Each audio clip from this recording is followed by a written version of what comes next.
Hey guys, it's B Mosley. Thank you for tuning into my podcast where we're healing from family ties, trauma, and taking accountability for all areas of our lives that may have held us back. Today is Mental Health Monday, and here I have with me T.Lomax. You can follow him at Instagram at Hand Painted by T.Lomax. He is a professional artist, phenomenal artist, and today we're speaking about mental health and his journey during the times that may have held him back. He's going to give us insight on his mental health as well. So we're going to get into it. And my first question to you would be, what made you start, creating your art and things like that? It was random, really. It was like a natural talent that I had, so it was kind of just something that I kind of just stumbled into. Okay. What events that, push your art out? Is it a traumatic event that started the art, or, something that pushed you more to the art, that, how you express yourself in your art? So at first I didn't think it was. Mm-hmm. I thought it was just, something I was good at, but I remember talking to my brother, and it's kind of a long story, but We can get into I had it was like the first time I was actually being in a gallery, mm-hmm. and I remember I went there. The neighborhood looked like super familiar, but I didn't know why. Mm-hmm. And then the next day I went, the day I had to, the day before I had to go set up or whatever and drop my stuff off. But the next day I went back and I was looking at the area again. Then come to find out it was right next door to where my grandmother's funeral was. Okay. And apparently I started doing my art around the time she passed. Okay, that set off the art in you. Okay, so I guess it was kind of like a coping mechanism. Coping mechanism. Mm-hmm. So doing your art, was it a healthy coping mechanism, or was it let me just do this so I can do it, or was it just an escape? I feel like it was more of an escape. Yeah. Okay. Was it a healthier escape, or was it, I'm just going to do this because I know I can do it. I don't want to push myself to, be known. I just want to be in this place where, okay, I'm creating this art. No one knows I'm creating this art. So this is just for me. This is just, inside of me. Yeah, I honestly didn't even know it was an escape. I just noticed myself starting to do it for hours at a time. Yeah. But I mean, it started really young. So she passed in October of 2004. Okay. Mm-hmm. 2004. So yeah, I was in 4th grade at the time. So it was she passed, and then within 2 months, my best friend passed too. So I was a domino effect. Yeah. So I was just constantly working then, and didn't even realize that it was a coping mechanism to me till 2018. Right. So. So does your art mean more to you when you realized that, or was it did it not mean anything? Because when we're in our coping mechanism, or we're escaping something, some of those things doesn't really mean anything to us. So did it mean more to you at the time, or it was just okay, let me get really into my art and getting it out there and teaching people and things like that? If anything, I feel like it felt like my art had more meaning to me. Right. That's basically what it was. It felt at that point when I had that conversation, it meant more. Right. It was more than just I'm just doing something to do it. It was okay, this has more of a meaning than I thought it did. Exactly. So to get a little bit deeper, my question would be, because this is Mental Health Monday, I would ask, are there any struggles that you dealt with your mental health, and how did you, get past those struggles? 1, 2, what are you doing to get past those struggles as well?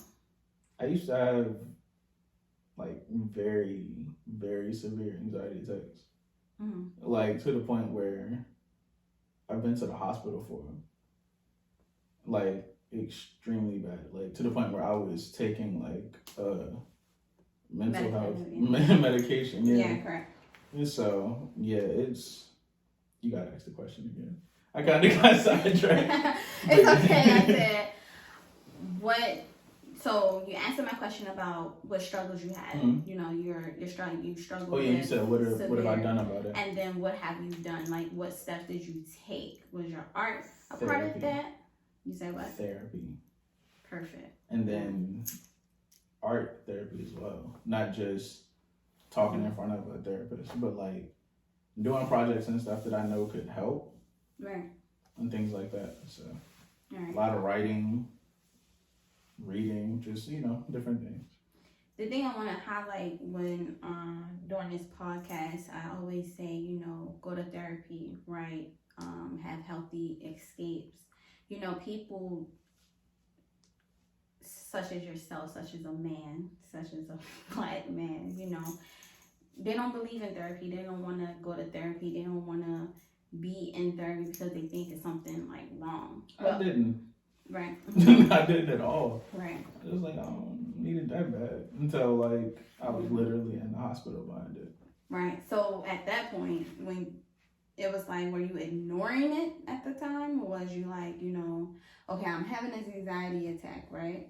Mm-hmm. I keep having them, but why were you having them? Is my question now. I honestly don't know the whole answer. Mm-hmm. Still, it's like just like stress, trauma from different stuff. Like even when I started going to my therapist, she was like, a lot of it was like PTSD from certain situations.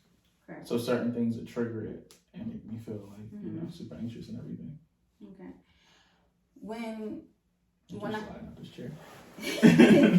When I talk about, you know, mental health, I talk about, you know, my depression, I talk about my anxiety, and, you know, there are different levels, and then we try to, you know, compare the stress, or compare the anxiety, or compare the depression, or, you know, try to sympathize with one another, but we have to realize that there are different levels. And for you, and for my anxiety, I've never been in a hospital. It was just, okay, I know I'm having it. Let me come to a place where I can move on from it. But being in a hospital is like mad extreme at that time, you know.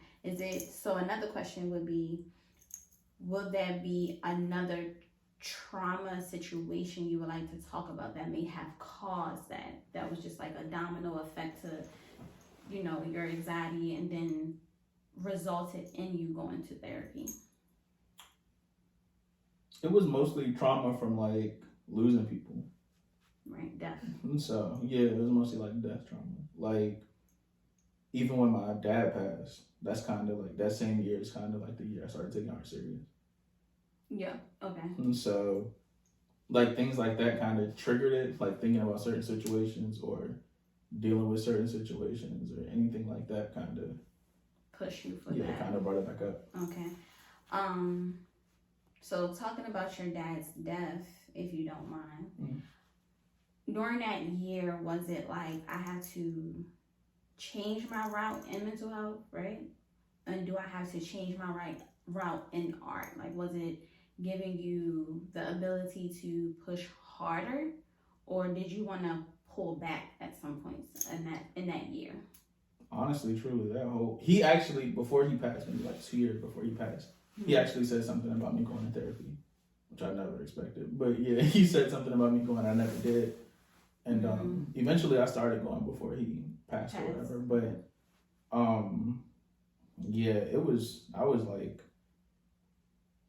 that year I was extremely just lost. Because it's like the same, he died on the 29th. And my nephew, the one that you've seen the most, yeah, he was born like the next morning.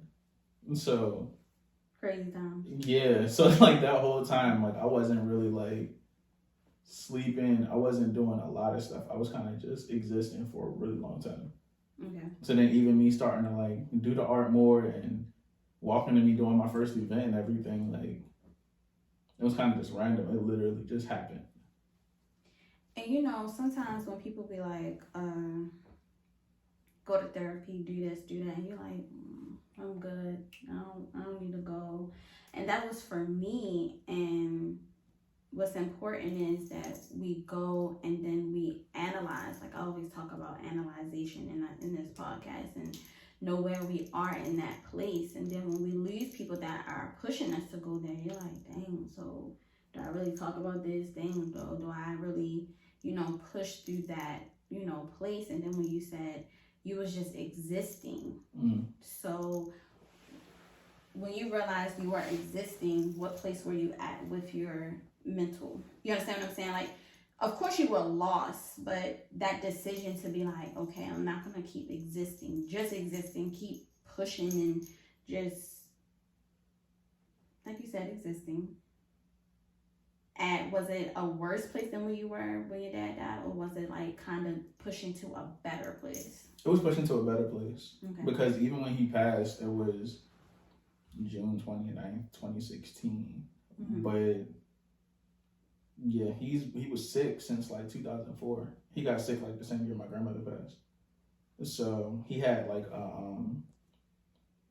it's like a autoimmune disease similar to like lupus or something. Correct. So he had it almost most of my life, So it's like I was expecting it could have happened at any time. So when it actually did happen, it was kind of like a relief, but at the same time, it's like, damn, this dude is really gone, Correct. So I think that with grieving as well, that it affects us. And then when we're in the midst of our grieving, in the midst of our building, like, I've lost people as well, but I'm a little easier with my grieving process. Like, I know that death is going to happen, so I've came to the place where I'm like, okay, this person has died. I'm close to me. That's me now. You understand? Yeah, it's like, it's a little different though when it's a parent like that though. It's like that was my dad, but that was also like my best friend, and it's like I've experienced losing a best friend, an actual best friend. Correct. So yeah, I feel that, and I just think that that's like a conversation that needs to be had as well with grieving. And are you grieving in a healthier way? Are you pushing in a healthier way? And also, my next question would be, how do you feel about your mental health now? Like, building your brand, building your art. You have great art shows. You that's right. Reach people. That's a fact. You reach people. You reach people from all over. Where are you now in your mental health with that? Like, are you in your art now? Is it a happy art? Like, do you feel like, dang, I want to be... It's crazy. This is a layer answer I got for you. Yes. Is it the quite like, I want to finish it in a proper manner. Is it, because when we in pain, more stuff come out. Like, it's like, oh, that was fire. You understand what I'm saying? Or, that was just great. So, if you're happy, not saying that you're not, or that, you're progressing, do you feel like your art, does it mean more to you in a happier place, or did it mean more to you in a broken place? I feel like the more I've grown, the better the artist got, period. Right. So it's like, even just with the way that I deal with things now, I feel like it helps my art, period. So, but also, like, I do have a problem I'm still dealing with. Like, I put, like, unrealistic levels of success on myself. like, I know it sounds crazy, but it's like, it's like certain levels of perfection that I have for myself. And it's not a bad thing, but sometimes it could be like a stressful thing. Like, it can be it's just like, like, I know that I want something to be to a certain standard, and if it's not that, I'll completely get rid of it until it is. It's happened plenty of times. Like when you're painting? Yeah. Because it's just like, if I expect a certain level and I don't give that to myself, then I don't feel like it's right. But that took time because I didn't always expect that from myself, if that makes sense. Yeah. If you're creating your art and then you're building yourself up during that time in your art, So you're like, okay, we're at a new level with the building phase inside of me now. Like, it's not just with the art, but in life. Yeah. Yeah. Like your person, your mental, your spirit. Like you're trying to move up within that. Like, and then your art is just like a piece that's attached to you. So it's like, okay, we at a new level. So if my artwork ain't popping like it should be, I'm gonna throw it away. Or if I'll paint over it, throw it away, whatever. Like, right, yeah. Even with some of my old work, I've just painted over it and just like, nah, this ain't it. Yeah, like I censored myself a little bit. I painted a picture of one of my exes, and once we broke up, I seen it one day and painted right over it. But it turned out to be one of my best pictures. It's so paint. Pain. In relationship to like pain when we. Like you say, I'll write about a person, or you'll paint about a person. That's where you get your healing from. Sometimes. And painting. Sometimes. So what else you get your healing from? Living, like just existing. Right. So like even like this last month, other than a photo shoot I recently did, I didn't really paint anything because I felt like I needed time to just live so that I can go back and work on the art. Okay. Even when that's crazy you said that, because even during this podcast, I've pushed myself to do Monday, Wednesday, Friday, and build up season and things like that. But when you are building a brand, people aren't understanding that you have to live. Yeah, you gotta push back. Like you gotta be like, okay, what am I thinking? Am I over talking? Am I over painting? Am I over, achieving something? And is it giving me something back? Yeah. You understand what I'm saying? Other than just stress. Correct. Yeah. And it's creating that stress. It's creating that you like, do I really want to be in this place? Like I've built to this place, but do I need to be in this place at the time? And then another question I wanted to ask you, since we're in a building conversation, during your month, what did you realize, like your step back? It's not a step back, but in your resting place, what did you realize, were you still in therapy? Of course you were still in therapy, but what No, my therapist broke up with me. Your therapist broke up with you? Yeah. I mean, that's a good thing, though. She was like, basically, I was taking up space for people who need her more. So. Okay, are you in search for another one? No, not really. I talk to her as needed. Instead of me doing like, because when I first started, I was like twice a week. Then it turned into once a week, then once every 2 weeks. Then crept back to like twice a week for a little while. Then like slowly, Okay.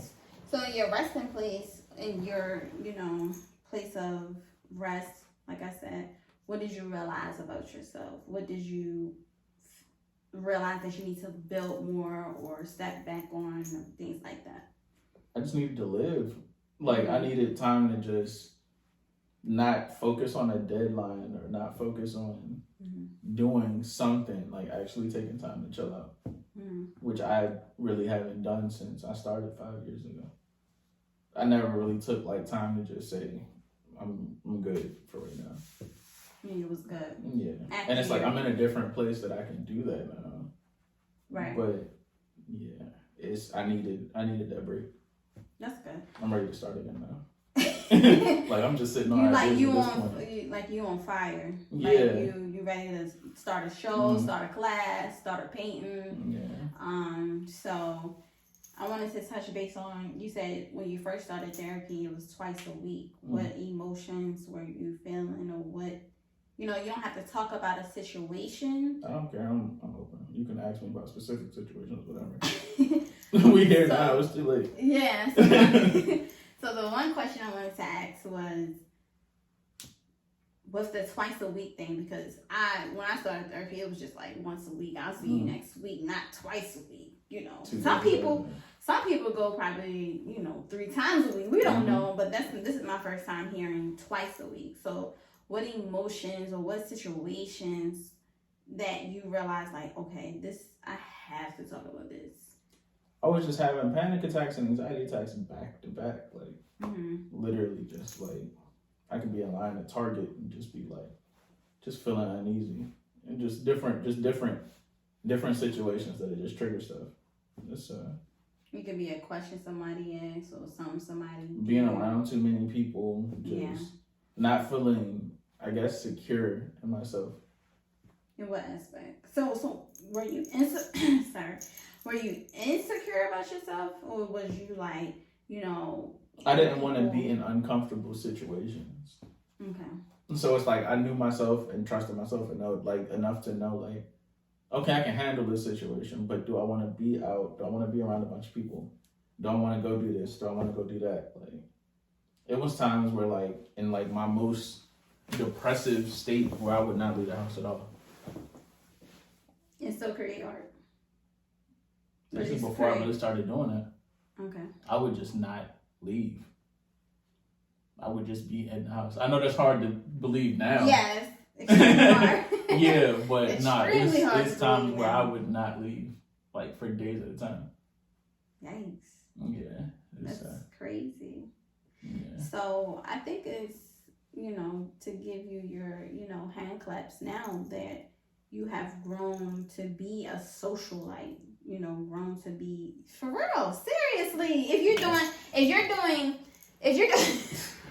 socialite. No, seriously, if you're doing all those, you're talking to people, you're creating, people shipping things to you. I see on your Instagram people shipping things to you. When we first met, well, I'm painting this bag, I'm painting, something for this person, or I'm having a show. So it's like, okay, you got to give your hand claps if you've grown to be that person. You understand what I'm saying? Of course, it was hard. I say in my podcast for myself, like, talking to people. But also, I can also say this, that before I got to that really, like, I guess, depressed state and everything, I was out all the time. Like, all the time. Like, concerts, parties, pop-up events, all types of stuff. I was out a lot, like, a whole lot. But it got to a point where I was doing a lot that didn't mean anything. And I feel like that's what started weighing on me. I was around a bunch of people that I didn't really care to be around. It wasn't like benefiting me at all. Okay. So I was just kind of getting drained from being around people I need to be around. That makes sense. So when you say in the beginning, before your depressive state, who were you when you came out? Like, how did you feel when you were in, and how did you feel when you came out? You know what I'm saying? Because you can be out, like you said, you're out, you're partying, you have all these friends, you're doing things, you're at these events. When you were in that isolation, that I would call it, how did you feel about yourself? Like, was you like, how am I going to get out of this? Things like that. It's a couple things. Like, the best way I can describe it is like, imagine being in like a big room, right? Where you can kind of do whatever you want in this big room. But then all of a sudden, you stuck in a closet. Like, not even a big move around closet, like a small coat closet. You stuck in that. By yourself? Yeah, by yourself. So even though it might be people around, you still by yourself. Okay. I felt that. So. Because in my dealings with depression and dealings with, even this year, I talk about it all the time, back in February, it was just like in this isolated area. And then now having the podcast and now having all of these things, back then I was in a closet. You understand what I'm saying? I didn't know how I was going to even unlock the door or how I was going to push forward. You understand what I'm saying? And I still don't honestly know when I felt like I could do some of the stuff that I was doing. I just kind of kept creeping around doing stuff and trying it out. Like, just one step. Yeah, like, step by let step. me go do this. Let me go do that. Don't think about it too much. Don't, try to overanalyze the situation. Just go do stuff. Just go do it. I'm the same way now. There's times where I don't be wanting to do certain stuff, and I'm just like, it's probably better for me to do it than not do it. Yeah. I have to have those conversations with myself too, with posting, with having combos. It's a whole different conversation. A whole different conversation. Yeah, it's so deep that people don't even realize that what they're in that building, like what they think about in that building. We're just on go. It's just like go, do, and you're like, whatever you stopped and thought about. Whatever you stopped and looked at. Nothing. Exactly. What even are you good? Like you said, are you living? Even and people be like, no, you are living. You're creating art. You are living. You got the podcast, so you are living. You got. But it's like when you doing that, you're giving up so much of yourself. Yes. And so it's like I can do a bunch of paintings, right? And then it's like me doing those paintings. It's like, okay, I'm putting all this out on canvas, but what am I doing to, like, I guess, celebrate me doing that or think of, yes. I didn't start doing that till like last year. Celebrating yourself. I was just on go, like just making sure I did stuff. For people. Yeah. But it's like, what have you done for yourself? So. My therapist even talked to me about that. Okay, so in your doing for yourself and your self-care, what would you tell people that they should do, or what have you done for yourself to start? Besides materialistic things, what have you done for yourself that's like, oh, that's different, oh, that's, Take time for yourself. Like, and take time to be by yourself. Like, I'll do stuff like go on a trip by myself, staycation by myself, whatever. You always do that. I watch you, like, after your shows, you be like, after my gig, because it's like I gotta recharge. Like, it's like I just had a show, just did all these paintings. I'm barely sleeping as much as I usually do. Then it's just like I'm just sitting there after I'm done. Like, what do I need to do to progress? Like, be ready to do this again. Okay. A lot of it is take time to do myself. Like, go chill somewhere where I don't have to have as much responsibility. Indeed. In this podcast, I talk about, I'm starting self-care Sundays, and just pushing out that you need to, like you said, be by yourself. It's not even in being isolation no more. Like, don't get stuck in that thought, like, okay, she said be by myself. Well, he just said be by yourself. And being by yourself is rebuilding your mental and rebuilding who you are and making sure that you're going out in an authentic way. You understand what I'm saying? And when I talk in the podcast, it's like, am I really being authentic? Sometimes I have to take a step back, and be like, am I really saying the right things? Let me start. Why you gotta think about so much? Like, you know what I mean? Like, what's the point of thinking that all the way through? Like, am I talking too much? Am I thinking about too much? It's hard. I know, but it's just like it's hard because it's like because you overthink. Yeah. I'm a perfectionist. Exactly. Like you said, you're a perfectionist. So it's like, I guess you have to be in a just do it kind of thing. You understand what I'm saying? Exactly. Because if you overthink it, you're never gonna get it done. That as well. And then for me, building the podcast.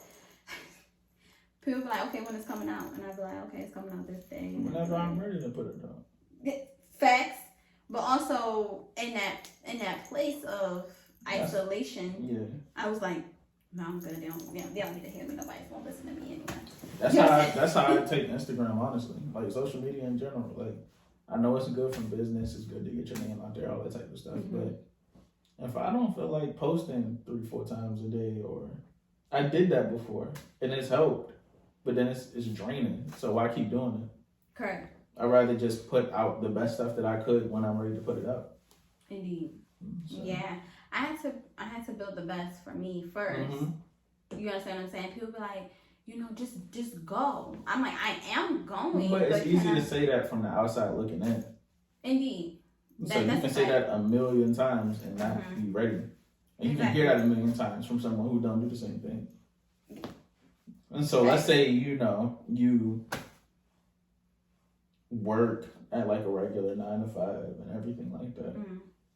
But you have a friend who does music, right? You can't tell them to drop a mixtape every day if that's not what you do too. Like, like, you know what I mean? Like, I understand there might be a form of support or how you feel about certain stuff, but it don't work that way.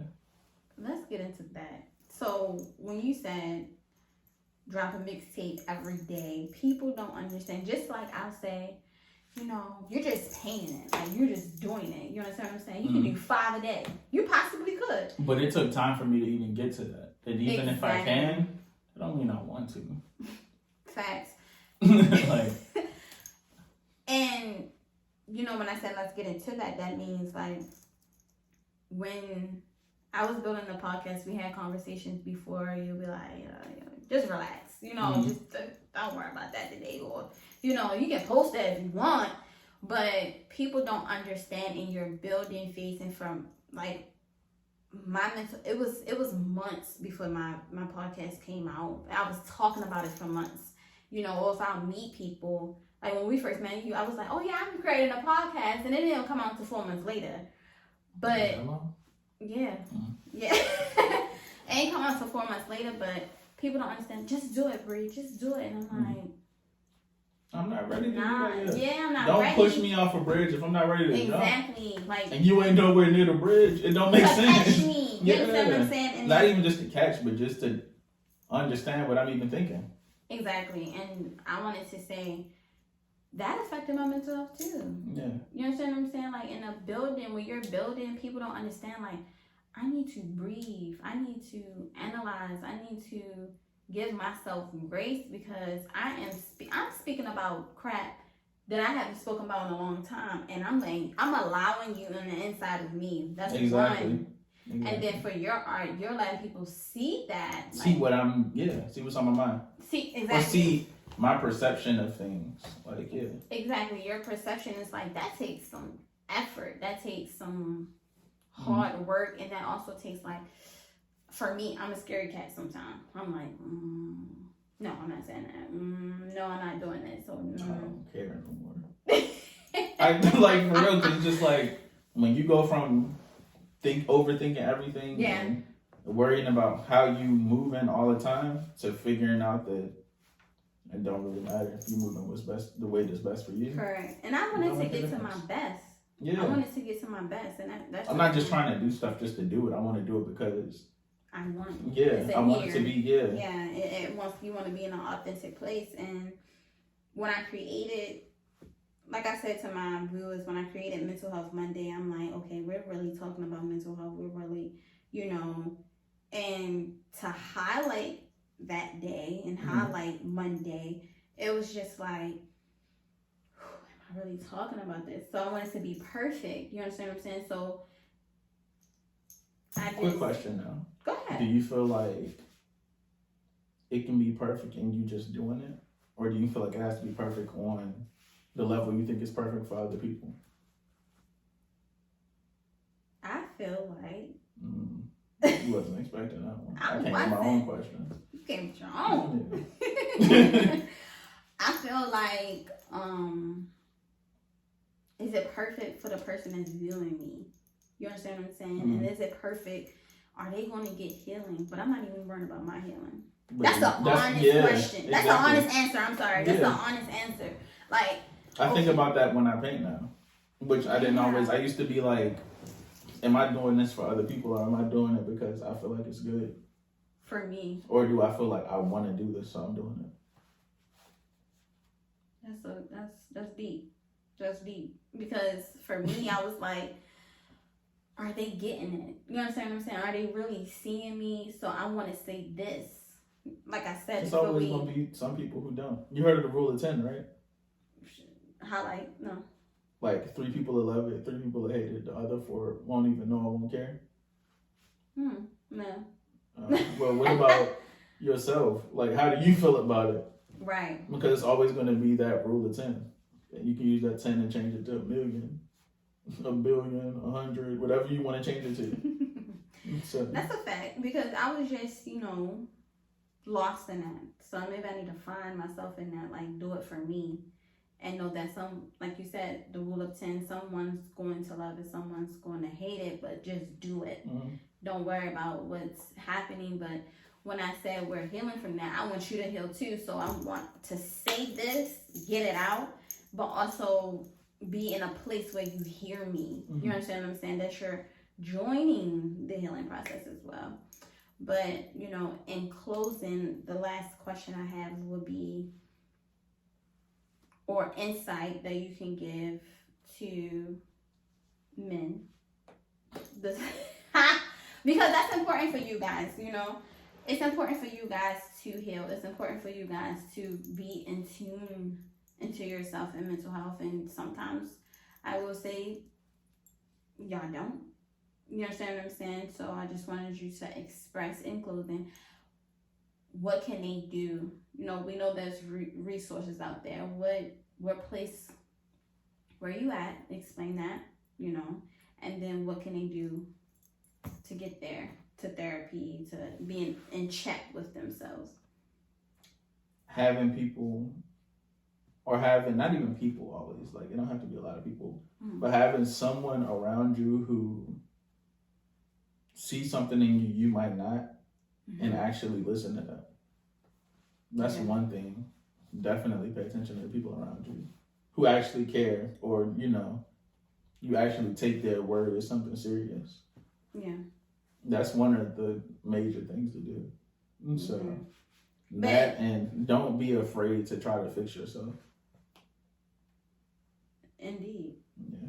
Some people are afraid to fix themselves. Some people. I was afraid of fixing myself. Yeah. So. Were you scared of the future person? Like, was it like, I don't think I can be I was scared it wouldn't work. How you gonna be scared of something not working if you never tried it anyway?